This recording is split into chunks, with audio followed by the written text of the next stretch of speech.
Bonjour et bienvenue à notre balado. Le cinéma, c'est au cinéma.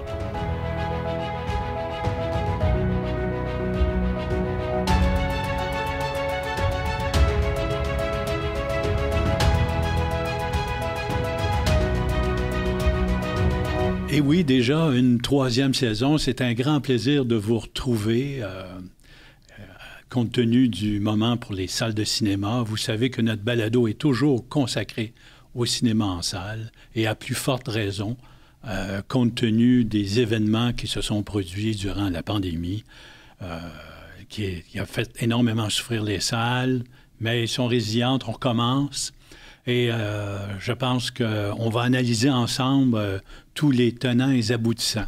On sait que la pandémie a stoppé cette industrie et que ça a changé profondément les fondements même qu'on va analyser.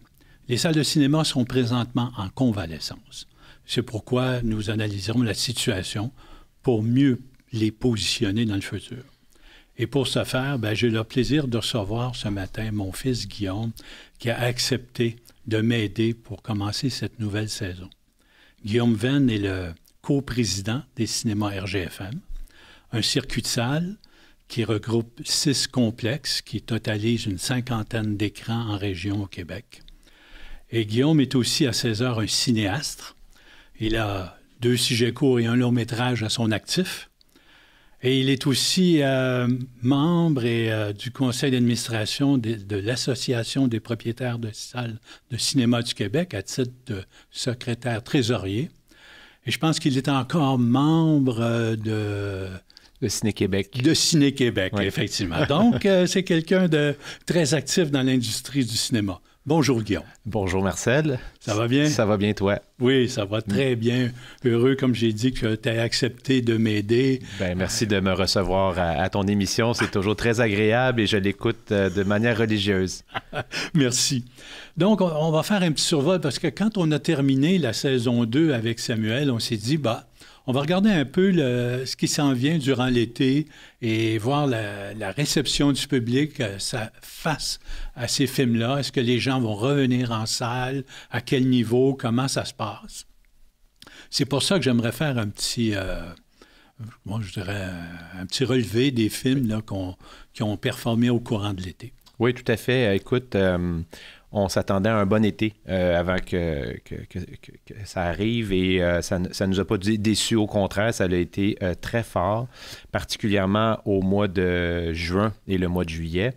Et on a même battu dans certaines semaines, certains mois, 2019, qui est pour nous une référence non seulement à cause que c'est pré-COVID, mais également parce que 2019 est une année pour le cinéma au Québec, entre autres, et je pense aussi international, très, très, très forte. Oui.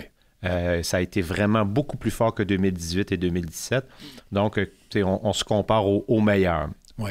Donc, on a eu plusieurs gros films et on a eu la confirmation que les gens sont non seulement toujours intéressés au cinéma, mais vont se déplacer en grand nombre pour voir des films.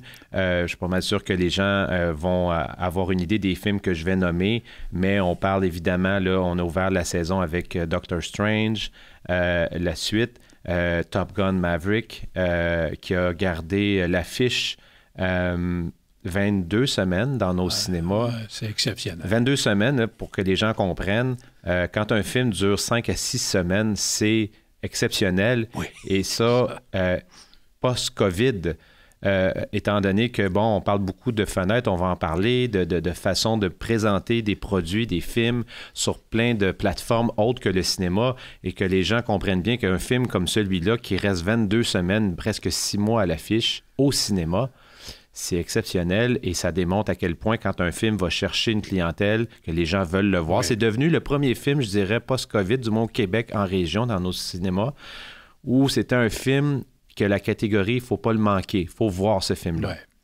Et les gens ne sont pas déçus, sont venus au début. Ça a été quand même très fort, mais ça s'est maintenu d'une manière exceptionnelle. Ouais. Alors, ce film-là est vraiment la preuve que quand on sort un produit que les gens veulent voir absolument, le principe fonctionne toujours. Donc, l'intérêt d'aller en salle est toujours là. La pertinence des cinémas, c'est prouvé par un film comme celui-là. Totalement, totalement. Puis c'est une expérience, le son, la grande image. Ce film-là est un exemple typique qui va moins bien fonctionner dans des conditions qui sont à la maison.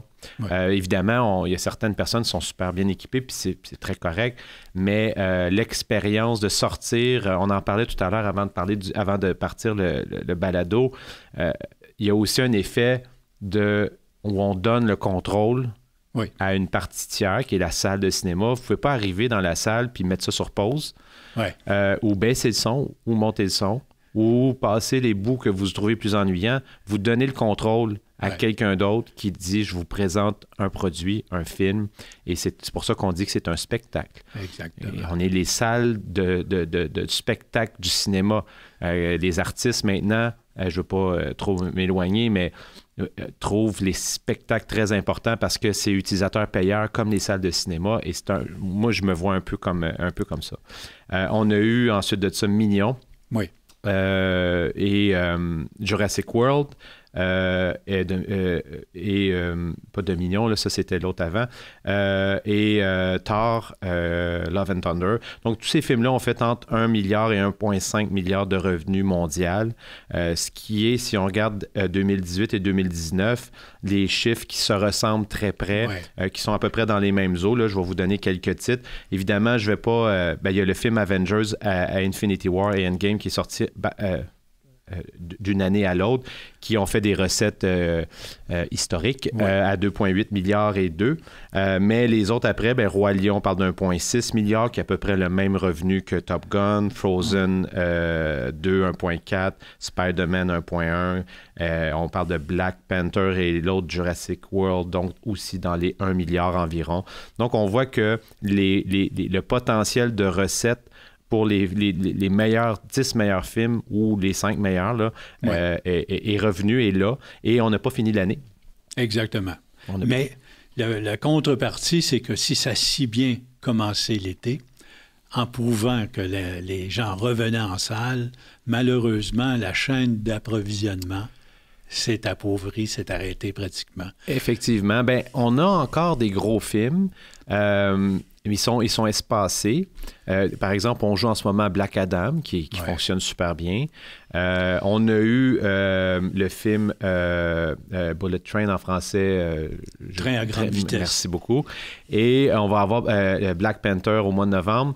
Mais effectivement, entre le mois de, je dirais, août, là, jusqu'à aujourd'hui, ou très récent, là, on est le 1er novembre, il n'y a pas eu beaucoup de sorties de films avec des films significatifs. Et pour que l'industrie fonctionne bien, ça prend un certain nombre de films avec un certain potentiel. Ça prend un flot de produits, puis quand il y a un arrêt comme ça, pratiquement plus de films qui sortent. Voilà, et je faisais un décompte là, de l'année passée, pas l'année passée, pardon, mais en 2019, en octobre, puis on parle de tout film, c'est pas nécessairement des films qu'on joue dans nos salles en région, mais on parle là, d'une trentaine de films en octobre, puis cette année, on en a 8. Donc, c'est une grosse différence. Il y a des gros films, mais il y a des films, puis j'ai fait un décompte là-dessus, qui ont un potentiel de revenu qui est pas nécessairement dans le top 10, parce que, évidemment, c'est très, très peu fréquent, mais des films qui vont aller chercher entre le 20e rang et le 50e rang. Et ces films-là ont de la misère à générer ces revenus-là où il n'y en a pas beaucoup. Donc, les films qui sont à leur place sont des films qui ont des revenus beaucoup plus bas que c'était dans le passé. Donc, ça, c'est un certain manque à gagner qu'on veut avoir puis qu'on pense qu'il va revenir aussi parce que, je le dis toujours, oui, il y a des tests qui se font encore aujourd'hui. Même le film Halloween est sorti sur Peacock aux États-Unis. Au Québec, on n'en a pas eu d'effet. Peacock étant une plateforme de streaming de Universal. Et bon, les analyses disent que bon, ça a quand même un peu rentré dans les revenus cinéma. Alors ça, c'est propre à chacun. Chaque distributeur a ses produits, puis il le sort de la manière qu'il le voit. Alors, mais on voit que il y a un retour tranquillement à ça et avec les gros films, les potentiels qu'ils nous présentent, c'est très encourageant. C'est ça, parce qu'on dit que les salles sont en convalescence et c'est mondial. Aux États-Unis, il y a un ralentissement, tout comme ici. Oui. J'ai regardé en France, eux, c'est la panique, carrément. Ils sont inquiets. Pour donner un exemple, entre septembre 2019 et septembre 2022, on parle d'une baisse de 38 %. Eux, ils appellent aux États généraux à sensibiliser tout le monde, à essayer de voir qu'est-ce qui se passe. Donc, je pense que la situation est encore pire. Ici, on s'en tire un peu mieux. La baisse est là. Oui. Oui. Puis probablement que la cinématographie française a un pourcentage beaucoup plus élevé en termes de nombre de films et de nombre d'admissions qu'au Québec, historiquement, là, je veux dire. Absolument, ça ne se compare même pas. Ils sont tout près de 40 %. Ouais, c'est ça. C'est énorme, alors qu'ici, on ne fait pas 10 %. C'est ça, à 10, on est super content. Oui, 10, c'est exceptionnel, c'est rare. On est souvent à 5-6. Donc, eux, c'est autre chose. Mais non, ils se doivent et ils ont été très inquiets aussi parce que les films Disney en France, en 2019, il y a 5 films en 2019 qui ont eu plus de 5 millions d'admissions, dont ceux que tu me nommais tantôt, il y a 4 Disney là-dessus. Et à ce moment-là, Disney sont en... Comment je dirais? Il y a un contentieux en ce moment en France à cause des délais, les fenêtres que le cinéma français exige aux plateformes de streaming. C'est beaucoup plus sévère qu'ici. Et... Disney a décidé de court-circuiter les salles pour sortir directement sur leur plateforme. Ça inquiète énormément les propriétaires de cinéma là-bas. Ouais. Donc ça, c'est une des explications. Mais ici, je pense que le phénomène est un peu moins fort et qu'avec l'arrivée des nouveaux films et ce qu'augure 2023, je pense qu'on a traversé du désert et... Oui, on s'approche de la fin on voit des désert. Palmiers, là. On voit des palmiers, exactement, puis un oasis.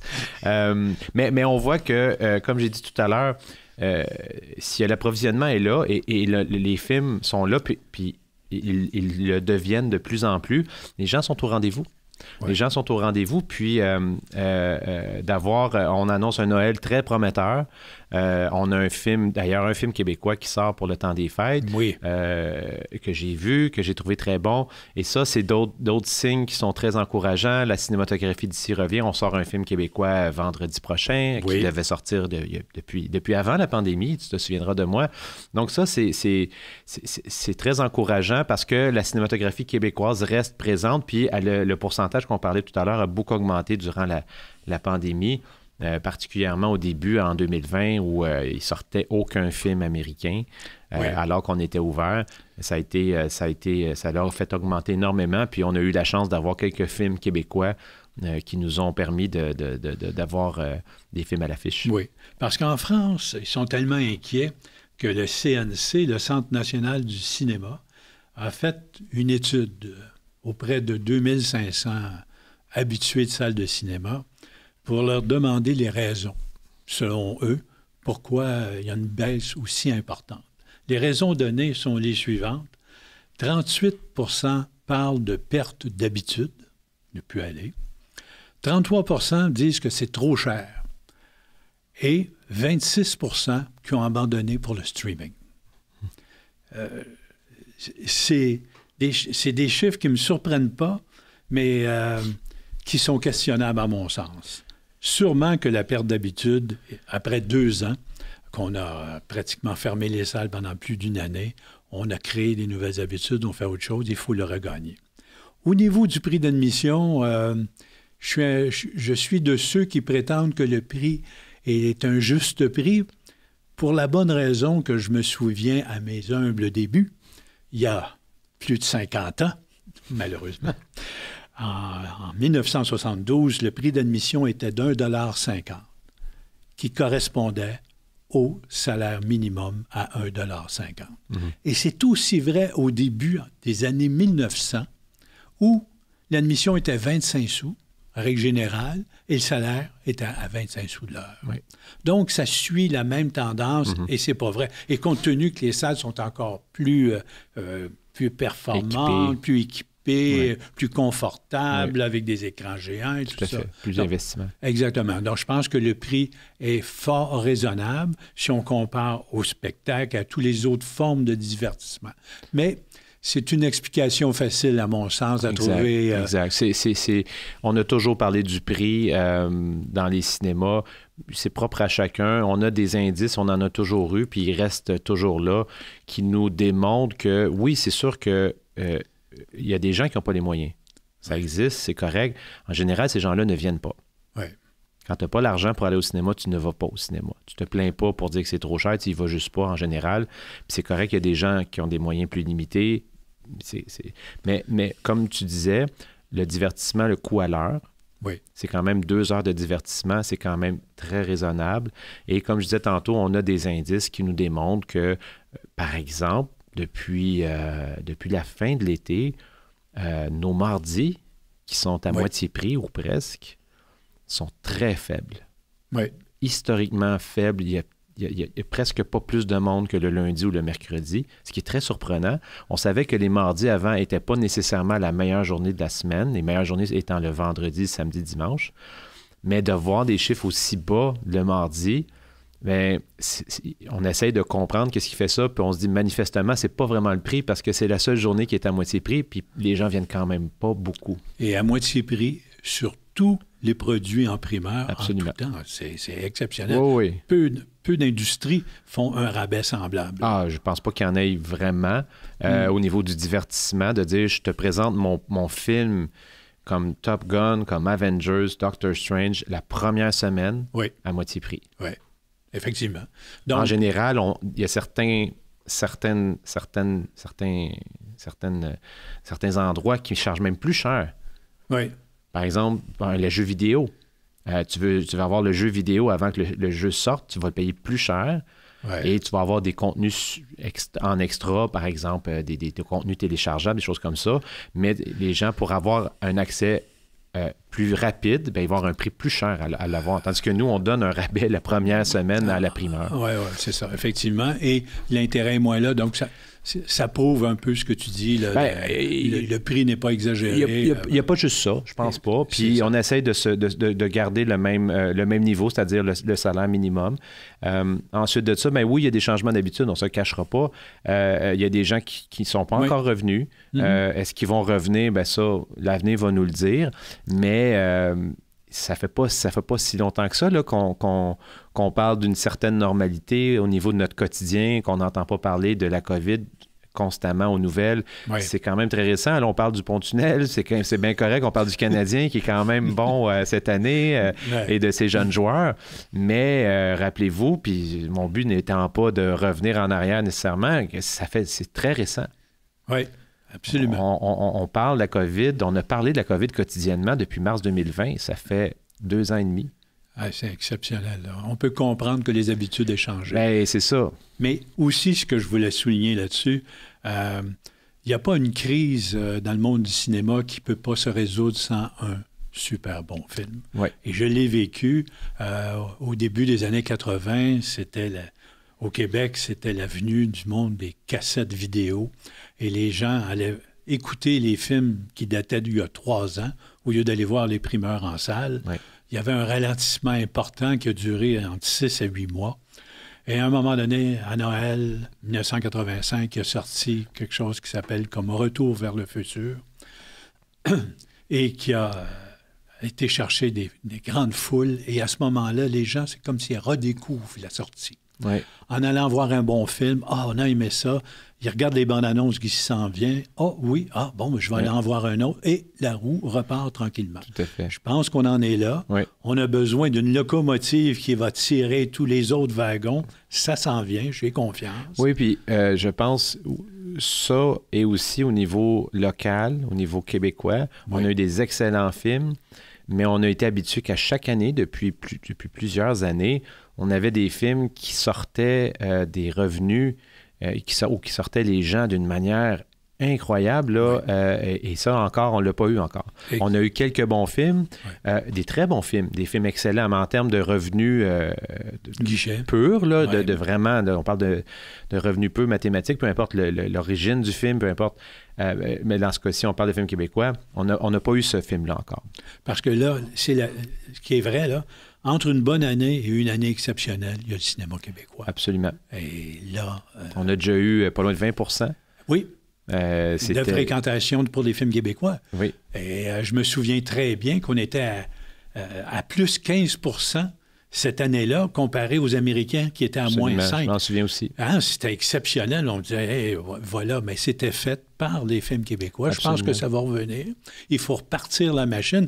On a tout arrêté, hein? C'est long. Ça. Et on sait aussi que le manque de produits, la chaîne a été brisée à cause des studios qui ont été engorgés. Les effets spéciaux ne pouvaient pas... Absolument, absolument. Énormément de films ont été repoussés à cause des délais supplémentaires occasionnés par un effet d'étranglement de production de films qui arrivait en même temps. Puis ajouter à ça, évidemment, tout ce qui est Netflix, Amazon Prime, HBO, Crave, ces trois grands joueurs-là ont aussi du contenu qui demande énormément de post-production. Puis c'est pas des maisons de post-production qui travaillent juste pour la télévision. Voilà. C'est les mêmes maisons de post-production. Fait qu'ajouter à ça des films comme Black Adam, Black Panther, Avatar qui va sortir, oui. Ces gens-là, puis ces gens-là, ces entreprises-là vivent la même chose que tout le monde, un manque au niveau des effectifs. Oui, c'est ça. Donc, tout ça fait qu'on a des retards et que la chaîne d'approvisionnement, comme tu le disais, elle est brisée ou en tout cas, elle n'est pas à son niveau normal. Exactement. Ça a été ralenti énormément. Parce que, juste petite anecdote pour finir là-dessus, sur les 50 meilleurs films de tous les temps, oui. Il y en a 48 qui utilisent des effets visuels d'une manière très intense. Oh, quand même, ça a changé beaucoup. 48 sur 50. Donc, si vous voulez faire un film, peut-être qu'avec Top Gun, mais Top Gun, il y a énormément du VFX là-dedans. On s'en rend pas compte, là, mais les pilotes ne pilotent pas vraiment. Et puis le but, c'est justement qu'on les voit pas. Mais tout ça pour dire que le VFX, les effets visuels, c'est en général mathématiquement signe de succès au cinéma en ce moment depuis 20 ans. Donc, quand il y a un enjeu là-dessus, c'est bien évident que ça va se refléter partout dans les salles de cinéma et toutes les autres plateformes. Exactement. Je pense que c'est ça. Mais on y arrive tranquillement. Et j'aimerais faire aussi un parallèle avec les salles de spectacle. Oui. Parce qu'on sait, j'ai vu le nouveau programme à Québec, la Ville de Québec, où le maire... a décidé d'investir 250 000 $ pour donner des billets de spectacle parce que, paraîtrait-il, qu'en 2019, il y avait 1,3 million d'admissions et que l'année dernière, il y avait 250 000. C'est une baisse vraiment spectaculaire, incroyable. Ouais. Et on dit qu'en ce moment, les salles de spectacle sont peut-être à 15 ou 20 % en arrière de ce qu'elles étaient. Ça reflète un peu les salles de cinéma. Oui. Et ce qui m'intéresse énormément, c'est que ces gens-là ne sont pas affectés par le streaming. Non. Non. C'est le même phénomène d'habitude qui a changé. Les fréquentations, on dit la même chose que les gros spectacles se vendent bien, oui. Les plus petits ne se vendent pas ou à la dernière minute. Même comportement que dans les salles de cinéma. Et il y a aussi, on le voit encore aujourd'hui, et ça tend à s'amenuiser avec le temps. Mais on voit encore aujourd'hui, là, en date du 1er novembre, que dans les grandes villes, dont Montréal, Québec, je l'ai pas nécessairement regardé en profondeur, mais on a des cinémas, puis peut-être que ça se reflète dans les salles de spectacle. Les grands cinémas à Montréal ont encore un retard qui est beaucoup plus grand que ceux en région. Ouais. Les numéros 1 ne sont pas numéro 1. Ils sont 3, 4e. Donc, est-ce qu'il y a encore un effet au niveau de... Là, tu parlais de Québec, mais moi, je parle de Montréal, où est-ce qu'il y a un ralentissement qui est plus élevé par rapport aux régions, du fait qu'on a plus passé à autre chose au niveau de la consommation. On a encore nos enjeux en région également, mais est-ce que la salle de spectacle, est-ce qu'elle a cet enjeu-là aussi? Je ne sais pas. Je sais qu'une salle de spectacle, il y a plus de gens que dans une salle de cinéma. Est-ce que ça peut avoir un effet ou est-ce qu'il y a aussi un problème d'approvisionnement comme on a au cinéma? Là, je ne connais pas assez le milieu, mais ça peut être un enjeu aussi. Mais manifestement, il y a quelque chose qui n'est toujours pas revenu. Effectivement. Donc, dans les habitudes, parce qu'en France, on signalait que les 60 ans et plus, effectivement, sont beaucoup moins présents en salle, ce qui fait que le cinéma art et essai connaît encore un ralentissement encore plus fort que les autres. Oui. Donc, c'est des gens qui ont été plus affectés, je pense, par le phénomène COVID, par... Possiblement. Et puis, encore une fois, d'une manière assez objective, c'est très récent. Oui. C'est pas la COVID, c'est il y a quelques mois, même pas, là, tu sais, je veux dire, j'ai fait ma première de mon film au cinéma Saint-Laurent le 2-3 mai, j'avais mon masque. Oui. Donc, ou le 29 avril, c'est juste avant qu'on les enlève. Et ça fait pas longtemps, là. Absolument, tu as raison. Donc, il faut laisser le temps faire les choses. Après ça, on pourra voir un peu, parce qu'il y a des gens qui passé, mettons, 50 ans, énormément de gens sont venus voir Top Gun. C'est vrai. Oui, et ces gens-là, ils ont la même façon de penser, je veux dire, en termes de mesures sanitaires et tout ça. Qu'est-ce qui a fait qu'ils ont été voir ce film-là, qui a été si populaire, puis qu'ils n'ont pas repris les autres habitudes, par exemple, du ciné-répertoire qui n'est pas à son niveau qui était, puis c'est québécois. Là. Je présente mon film dans certains ciné-répertoires, puis j'ai des super belles réactions, puis ça va super bien. Mais on me dit que c'est pas au même niveau que c'était avant la pandémie. Donc, est-ce que, comme tu disais, c'est une question qu'on pose? Est-ce que c'est quelque chose qui a changé pour toujours? Est-ce que les gens vont revenir? Est-ce que les gens vont reconsommer ces films-là au même niveau qu'ils l'ont fait avant? La question se pose. Moi, quand on m'a posé la question, j'ai dit, pour faire une analyse, j'aime mieux attendre encore de voir les choses parce que 3 mois post-COVID, c'est quand même pas très long pour changer les habitudes. Peut-être l'année prochaine, à la même date, à l'automne, s'il y a encore un enjeu, on pourra peut-être poser des questions qui sont autres que des questions de mesures sanitaires. Oui, parce que je me souviens bien du président des cinémas AMC qui, à CinémaCon, la dernière convention, a bien signalé qu'on reviendrait à la normale en 2024. Mm-hmm. Donc, on a encore un bout de temps à attendre avant que tout soit remis en place et qu'on retrouve nos repères d'avant. Il faut être patient. Et tu m'as rappelé, en me parlant de la grippe espagnole en 1917, dans ces eaux-là, juste après la Première Guerre. La Première Guerre, exactement. Et j'avais été voir certains articles et le cinéma Hollywood avait complètement changé après. Oui. Il y a eu un gros changement qui s'est fait. Est-ce que ça va se produire encore? Je ne sais pas, je ne connais pas le futur, mais ça a eu un impact énorme. Dans les salles de cinéma. On n'en parle pas. L'histoire n'a pas retenu ça, mais ça l'a eu. Les salles ont fermé comme c'est arrivé depuis 2 ans. Il y a eu un bris énorme. Énorme. Ah oui, c'était majeur encore plus qu'aujourd'hui. Ben oui. Tout à fait. Et finalement, l'industrie du cinéma est née suite à ça. Exactement. On a su regrouper, mieux s'organiser. Oui, les blockbusters ont commencé. Vous voyez, le Star System, le Studio System, tout a été mis en branle suite à la grippe espagnole à ce moment-là. Oui. Est-ce qu'on verra un renouveau des salles de cinéma ou Hollywood? Mais de toute façon, en ce moment, il y a des choses, compte tenu des nouvelles compagnies, streaming et autres. Oui. On a vu là, Netflix qui a fait une entente avec les 3 plus grands circuits américains. Oui, pour Glass Onion, une suite d'un film qui est sorti au cinéma en 2019, je crois, qui avait été très populaire. C'est ça. Donc, on voit qu'il y a des choses qui se produisent. Oui, il y a des choses inévitablement. Et on pourra parler avec les streamings qui s'en viennent avec la publicité. Oui. Et on commence à sortir les épisodes à la semaine, un peu comme à la télé conventionnelle. On change les habitudes. Tout n'est pas mis encore en place. Effectivement. Il y a des gros joueurs qui sont encore en mouvement. Oui. Et tout ça, sans dire que ça va se placer ou se replacer, mais ça va amener des choses. On ne les connaît pas, mais ça va être des moments intéressants. Oui, on est au début du nouvel ère. Oui. Je pense que c'est ça. Moi, j'y crois. Moi aussi. Je pense énormément qu'on est aux portes du Avatar 2 qui devrait être un phénomène tant qu'à moi. Oui. Et je pense que ça, c'est peut-être le départ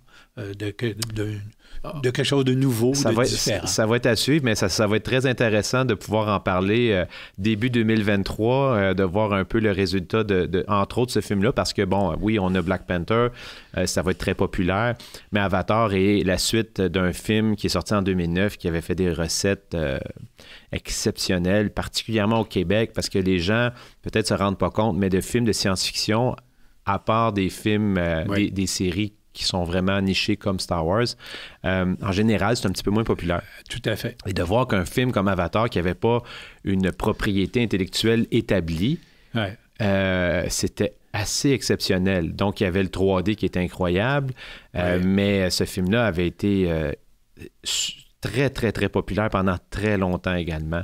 Donc, je suis très curieux. On est bien confiant, puis on s'est mis des attentes qui sont quand même réalistes, malgré tout. Mais après, qu'est-ce qui va arriver? Bien, ça va être très intéressant d'en parler en 2023. Exactement, parce qu'on a encore de nombreux sujets qu'on va pouvoir, au fil du temps, avec les nouveautés, avec l'actualité, le balado va suivre effectivement les phénomènes des sorties comme ça. Oui. J'ai parlé tantôt des différentes plateformes qui s'en viennent avec des approches différentes, voir l'impact qu'elles vont avoir sur le public. Chacun va prendre un peu sa place. Oui. Puis je pense que c'est raisonnable de prévoir qu'il va y avoir aussi au niveau des autres plateformes un certain équilibre. Il y a énormément de plateformes en ce moment. Si on ajoute tout ce qu'il y a au Québec, donc ça fait quand même beaucoup d'argent par mois. Il y en a trop. Il y en a beaucoup en tout cas. Et après ça, qu'est-ce qui va arriver? On verra. Ça aussi, c'est l'aube de quelque chose. Exactement, parce qu'en plus, malheureusement, on parle de récession, on parle de difficultés économiques. Les gens, je me souviens en 2008-2009 aux États-Unis, qui ont eu leur grosse crise, bien, les choses qui ont disparu, souvent des connexions aux plateformes de vidéo et tout ça ont été remis en question tout à fait. Pour beaucoup. Puis en 2022, le pourcentage de budget n'est pas le même pour des plateformes qu'il l'était probablement en 2008 ou alors que ça commençait. Alors que ça commençait, exactement. Pour Netflix, quand même, je pense que c'est 2012 ça a commencé. C'est très, très récent, là, historiquement. Alors, qu'est-ce qui va arriver? Comment les gens vont percevoir ça? Ça sera à suivre aussi. Ça sera à suivre. L'événement va nous dire qu'est-ce qui va se produire et tout ça. Je pense qu'on a fait un petit survol. Un petit survol intéressant. Il y a énormément de points positifs. Tu sais, je suis propriétaire de salle, puis je m'assume totalement à savoir que je ne suis pas du tout objectif, puis c'est correct. Si les gens écoutent le cinéma, c'est au cinéma, c'est parce qu'ils veulent voir une perspective des salles de cinéma. Oui. Mais malgré tout, j'essaye d'être le plus objectif possible au niveau financier, au niveau de comptabilité, parce que ça reste une entreprise. Et de voir ce qu'on a eu cet été, ce qu'on va avoir à Noël. Et ce qui va arriver dans les prochains mois, on commence déjà à parler de bandes-annonces, de sorties de films qui s'en vient. Oui. Il va y avoir probablement plusieurs bandes-annonces de films de l'été prochain qui vont sortir probablement sur Avatar, sur Black Panther. Et ça, de commencer à parler de l'été suivant. Oui, c'est toujours un baromètre très intéressant. Puis honnêtement, on le voyait venir, mais on n'aimait pas en parler. On le savait que ça allait être tranquille les 3 derniers mois. Mais là, de voir le printemps qui s'annonce, l'été prochain, on parle déjà des gros titres. Puis quand tu n'en parles pas, même avant la COVID, c'était toujours mauvais signe. Tu sais, c'était un peu tabou. Là. Tu essaies de te convaincre que ça va être bon. Mais quand tu as des gros films, tu le sais. Tu sais, il peut y avoir des surprises, c'est correct. Mais bon, je te donne un exemple. On a annoncé, Disney a annoncé de Marvel leur prochaine phase, qui a annoncé plusieurs films. Donc, tu vois que ça, c'est des signes très encourageants d'une continuité. Pas juste qu'on a eu un bon 2 mois, puis après ça, on est tranquille. Donc, ça, c'est vraiment encourageant. Puis là, comme on a parlé tout tantôt, les films de position 20 à 50 qui fonctionnent très, très bien en salle historiquement, bien là, moi, en tout cas, j'ai le souhait, là, c'est peut-être plus un souhait qu'une impression qu'il y a quelqu'un qui va revoir un peu la profitabilité de ces films-là. Puis, il va y avoir un équilibre qui va se refaire, parce que je suis convaincu, peut-être que ça a changé, mais ce qu'il y avait avant la COVID, ça s'est produit par offre et demande. C'est ça. Donc, les gens voyaient de l'argent à faire, ils sortaient leurs films, et là, on est comme dans un niveau de questionnement, à savoir, est-ce qu'on sort mon film sur une plateforme, je le sors-tu en salle? Parce qu'il reste et il va toujours avoir des films qui vont surprendre et des films qui vont décevoir. Exactement. Dans toutes les plateformes. Ah oui. Absolument. Et la dernière chose, le point que je n'ai pas amené, mais je suis en train d'oublier, mais c'est super intéressant. Absolument. Ce qui s'est passé au Memorial Day, c'est au mois de mai aux États-Unis. La sortie de Top Gun. Il a sorti Top Gun, et en même temps, il a sorti sur les plateformes... Oui, sur Disney+, Obi-Wan. Sur Obi-Wan Kenobi, et il y avait Stranger Things, qui sont les trois des performances exceptionnelles en même temps. En même temps. Donc, il y a de la place pour tout le monde. Absolument. Et c'est ça c'est exceptionnel, ça c'est intéressant. Oui. C'est une autre preuve que, l'industrie peut... fonctionner. Et c'est une guerre qui n'en est pas une, tant qu'à moi. Exactement. Pour plein de raisons. Parce que, premièrement, effectivement, la piscine est assez grande pour tout le monde. Il y a beaucoup de monde sur la planète. Oui. Il y a beaucoup de monde. Et il y a du monde pour les salles, il y a du monde pour les Netflix, les Disney+, et même les jeux vidéo, on n'en parle pas, mais il y a des... c'est énorme. C'est énorme. Moi-même, je suis un gamer. Je n'ose pas dire mon âge quand je joue en ligne, mais j'aime ça. Puis mes enfants, puis c'est un monde très, très, très populaire. Et même que quand il y a une sortie de jeu vidéo qui est très attendue, on le voit sur nos chiffres. Oui. Donc, on voit qu'à moins qu'il y ait une grosse sortie. Et quand il y a une grosse sortie, les gens attendent la sortie autant que ça soit Stranger Things, Obi-Wan Kenobi ou Top Gun ou Avatar. Oui. Il y a un effet d'attente, il y a un effet de demande. On crée une demande en ne sortant pas un produit. Et là, on dit, ça s'en vient. Et là, on donne l'offre. C'est ça, l'effet des primeurs, la rareté, tout ça, créer l'intérêt, le fameux buzz. Le fameux buzz. Et ça fonctionne partout. Ouais. Ça fonctionne pas juste au cinéma, ça fonctionne dans tous les milieux. Exactement. Voilà. Donc, c'est un autre exemple de dire que à quelque part, on peut y être, on peut coexister, mais que c'est pas vraiment une guerre. Non. Tu peux dire, j'ai envie de voir Obi-Wan, puis après, s'il décide de faire un film au cinéma, je vais aller le voir aussi. Absolument. Absolument. Donc, c'est la preuve, encore une fois, que je pense qu'il y a de la place pour tout le monde et que le meilleur est à venir, comme on dit. Hein? Absolument, le meilleur est à venir. Et on a déjà eu des bons, des bons indices cet été, alors c'est bien encourageant. Excellent. Bien, un gros merci d'avoir participé ce matin, Guillaume. Bien, ça me fait plaisir. Merci de m'avoir reçu. Et puis, écoute, il faut que je dise à tout le monde, bien, n'oubliez pas, le cinéma, c'est au cinéma.